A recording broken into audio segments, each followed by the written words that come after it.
सब बोलते हैं that at the end of the day, everyone will face death at certain point. तो life का कोई मीनिंग भी है when ultimate thing is death?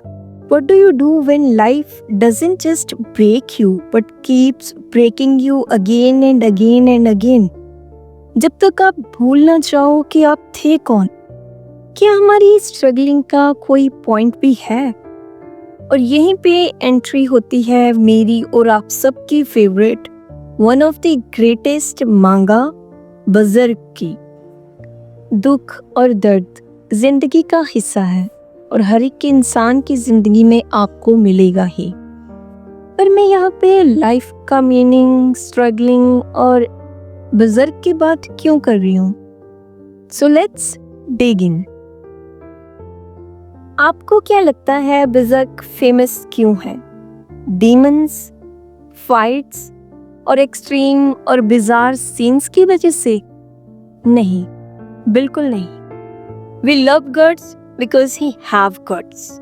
उसकी जिंदगी के हर एक पार्ट से हम रिलेट कर सकते हैं, पर करेंगे वही जिन्होंने स्ट्रगल किया हो। स्टार्टिंग से ही, मतलब उसके बर्थ से ही दिखाया है कि कैसे गॉड्स ने डेथ को अपने जीने की स्ट्रॉन्ग विल से डिफीट किया है। उसकी लाइफ बिल्कुल भी इजी नहीं थी। ट्रॉमा और abuse that he faced at very young age, और फिर कोई डायरेक्शन नहीं, कोई एम नहीं, और अकेलापन, यही उसके साथी थे। ये वर्ड्स काफी सिमिलर लग रहे हैं ना? हम सब ने इन वर्ड्स को फील किया है अपनी लाइफ में कभी ना कभी। जब आप अपनी स्टडीज कंप्लीट करके बाहर निकलते हो बहुत सारे सपने लेकर, तब लाइफ आपको हिट करती है इन सब वर्ड्स से, जहां आपके पास ना डायरेक्शन होती है ना एम, होते हैं तो बस चार लोग और उनकी बातें।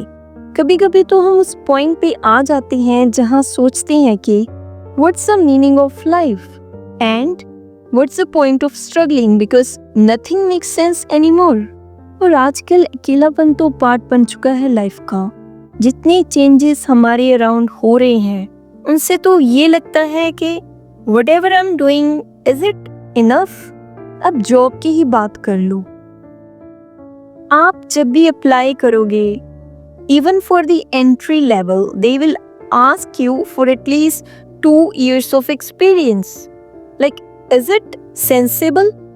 Then आती हैं distractions, जहाँ करना क्या है पता ही नहीं लगता। सरकारी बाबू बनूं या यूट्यूबर बनूं, ग्राफिक डिजाइनिंग चुनूं या फिर digital marketing. And now as AI is becoming a face of everything, पता नहीं और क्या क्या चेंजेस आएंगे।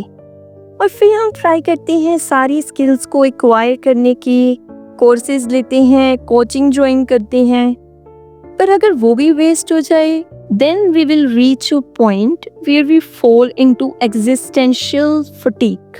You started saying, अब मेरी स्टोरी का कोई मतलब नहीं है, life meaning is lost.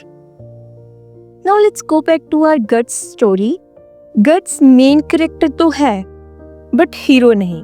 अब offend मत हो जाना, why I'm saying this is that in our life we have a main character vibes, because हम अपनी स्टोरी खुद लिखते हैं, बट हर जगह हीरो बनना जरूरी भी नहीं होता। पर गट्स वो इंसान है जिसने हार मानना सीखा ही नहीं है। He rebelled against society and never bows down. Born from tragedy, raised in cruelty, betrayed by only person he called family. But then also he didn't fight for revenge. He fights because that's the only thing left which reminds him that he is alive. Yes, we should fight not for a meaning, not for fancy dreams, but just to be alive, just to feel, to breathe freely. We should also be strong to walk through expectations, rejections, mental health battle, career pressure. और यहाँ पे बज़र्ग में एक बहुत ही important comparison scene portray किया गया है between Griffith and Guts, in which When Guts realizes his dream, Griffith loses his.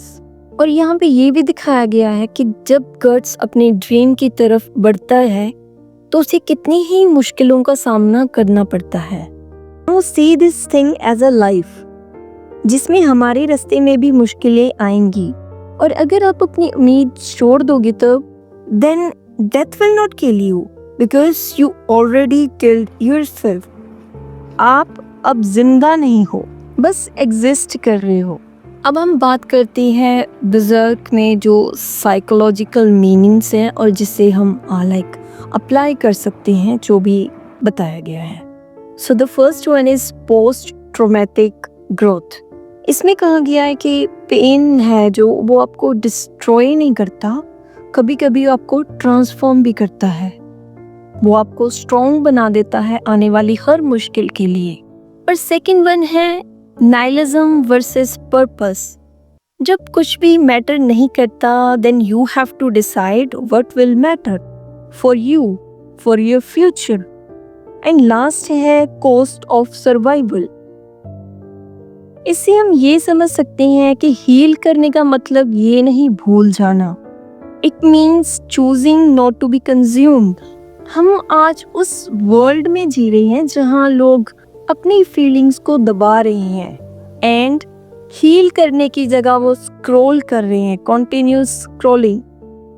और यहीं पे हम ये भी सीख सकते हैं कि जो बर्ज़र्क है वो एस्केप ऑफर नहीं कर रहा, वो कन्फ्रंट कर रहा है आपको, बिल्कुल लाइफ की तरह. लाइफ आपको कंफर्ट नहीं, हमेशा कॉन्फ्रंट करेगी. तो अब लास्ट में हम बात कर लेते हैं क्या कुछ सीख सकते हैं हम इससे, कुछ अप्लाई कर सकते हैं अपनी लाइफ में. Then yes, you don't need to swing a sword to be brave. You just need to notice a few things. अब वो क्या है? फर्स्ट वन कि आप किस चीज से भाग रही हो, और सेकंड वन कौन सी चीज है जो आपको डरा रही है अंदर ही अंदर. थर्ड वन है name what you have lost.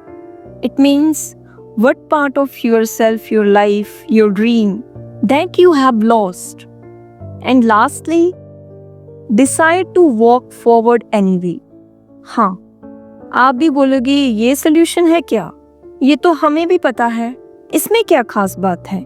बिल्कुल, शायद इसमें खास बात नहीं है, लेकिन ऐसी ही छोटी छोटी चीजें हम इग्नोर करते हैं ये सोच कर के कोई इफेक्ट नहीं होगा. बट प्रैक्टिस करके देखने में क्या जाता है, क्या पता ये काम कर जाए. तो नेक्स्ट टाइम आप जब भी सोचिए कि आप इस स्ट्रगल में अकेले हैं तो दो बातें जरूर याद रखना. First one, even a broken sword can still cut. And second one, even a ruined path can lead you somewhere new. And may be, just may be, आपके जो स्कार्स हैं वो वीकनेस की ना होके इस चीज की निशानी बन जाएं कि आपने लाइफ की बैटल लड़ी है और अब भी कैरी ऑन कर रहे हो. और शायद इसी को लाइफ और लाइफ का मीनिंग बोलते हैं. इसी को बोलते हैं स्ट्रगलिंग वर्थ है. बिकॉज युद्ध मरने के लिए नहीं, जीतने के लिए लड़े जाते हैं. So that's all from my side. Do comment, do tell me what you like and what you can relate. Do suggest me topics and whatever you can think of. Bye bye, take care.